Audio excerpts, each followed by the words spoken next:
pendidikan formal saya ya tidak terlalu mentereng lah.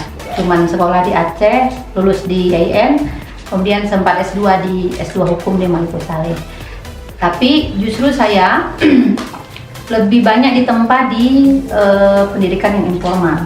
Jadi sejak awal memang dari kecil, alhamdulillah keluarga saya, ibu saya, juga keluarga suami saya itu orang yang suka membaca ya.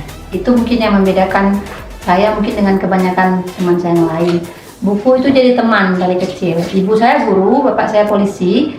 Jadi kami dari kecil dibiasakan membaca.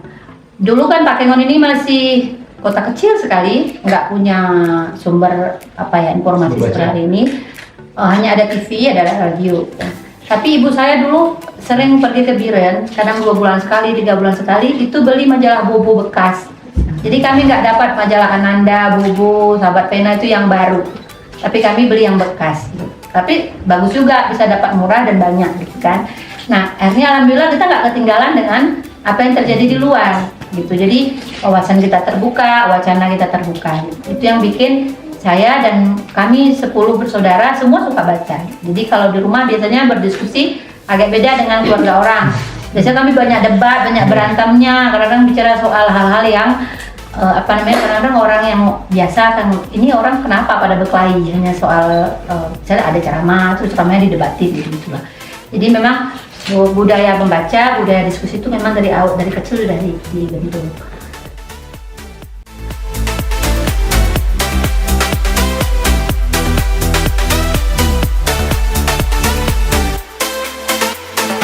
Giganting 2022 sukses perspektif Hua.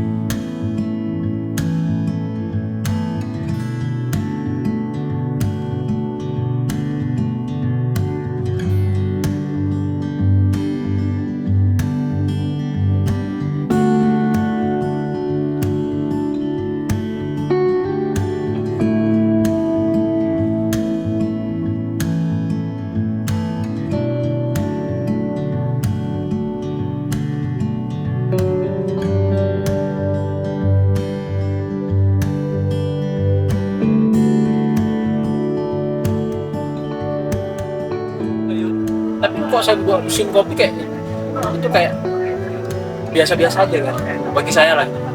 Kemudian kayak udah banyak yang buat nama musim kopi. Oke, kita kaji lagi. Gayo ini tempat yang sudah siap untuk dinikmati kan, bukan lagi dibangun kan. Kalian datang kemarin mau nengok pasca panen ada, gudang ada, kebun ada, pelaku hilirnya ada, mau lihat roastingnya ada. Udah siap nggak? Bayangin kalian lagi Gayo ini kayak sebuah expo besar, tapi bentuknya pameran kopi. Tapi dalam bingkai kultur, dalam bingkai budaya, kearifan lokal. Jadi kalian ini kan sebenarnya sedang berwisata museum kan, barang-barang museum. Nah itu namanya apa? Aku udah buat sesuatu nih, taruh kumpulin. Dan orang masuk ke dalam itu sudah siap melihat apa namanya? Galeri. Ya aku anggaplah Gayo itu seperti galerinya kopi Indonesia. Nah itu sejarah.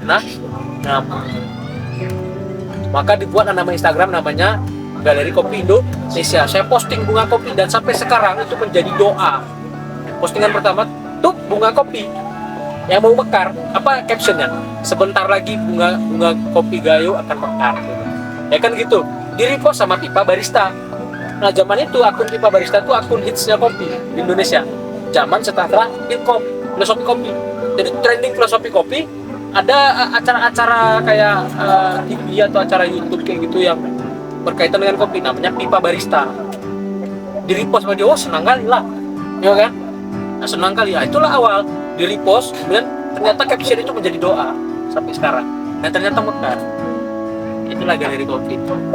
Nah itu nama. Nah, dan ada hebatnya satu lagi. Jadi kalau salah nanti dikoreksi. Tapi ini karena saya juga basic bukan sarjana pertanian dan juga bukan orang literatur pertanian, hanya sekedar tahu dari cerita ke cerita. Katanya nenek kopi itu namanya Rubia Gane, lahir 4 anaknya, Excelsa, Liberica, Robusta, Arabica. Dari Arabica itu lahir 2 turunan, Bourbon, Typica.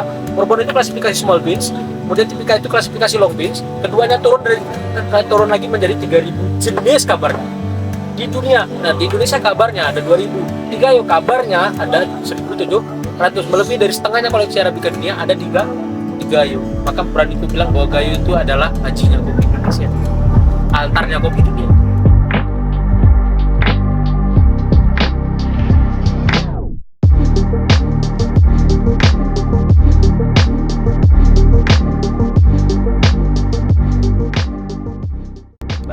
Raya. Apa itu rimba raya? Rimba artinya hutan, raya artinya lebat. Berarti rimba raya itu adalah hutan lebat. Terima kasih. Kemudian di Kampung Rimba Raya berdiri sebuah bangunan, yaitu Monumen Radio Perjuangan Rimba Raya.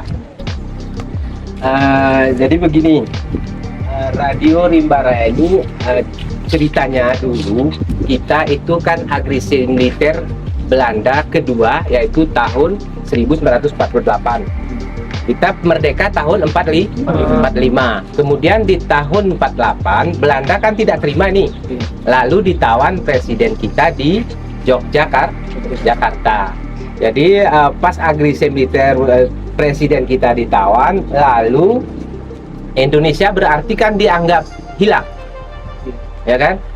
Lalu Kolonel Hussein Yusuf yang berkedudukan di Birun meminta bantuan kepada Nip Karim dari Medan untuk membawa sebuah radio Marconi yang dijelaskan tadi dari Malaysia, diselundupkan ke Indonesia melalui Selat Sumatera. Cara membawa peralatan tersebut yaitu 2 buah kapal. Kapal pertama membawa kelontong, kapal kedua membawa peralatan radio Rimba Raya. Kapal pertama melaju dengan kencang, lalu dikejar oleh Belanda. Kapal kedua yang membawa peralatan radio tadi aman dengan santainya, akhirnya sampai di Malaysia, lalu dibawa dari Langsa, dibawa ke Birun. Kemudian setelah di Birun, kemudian diketahui oleh dibawa ke Banda Aceh, tepatnya di Cutgu Banda Aceh. Kemudian di sana mau dipasang, yang dipimpin oleh waktu itu Gubernur Aceh Langkat Karo, yaitu Daud Berih. Kemudian diketahui lalu diperintahkan dibawa ke Takengon, yaitu tepatnya di Bornebues. Setelah di Bornebues, kemudian pesawat Belanda itu tetap mengintai, lalu dibawa ke Rimba Raya. Di Rimba Raya inilah kemudian dipancarkan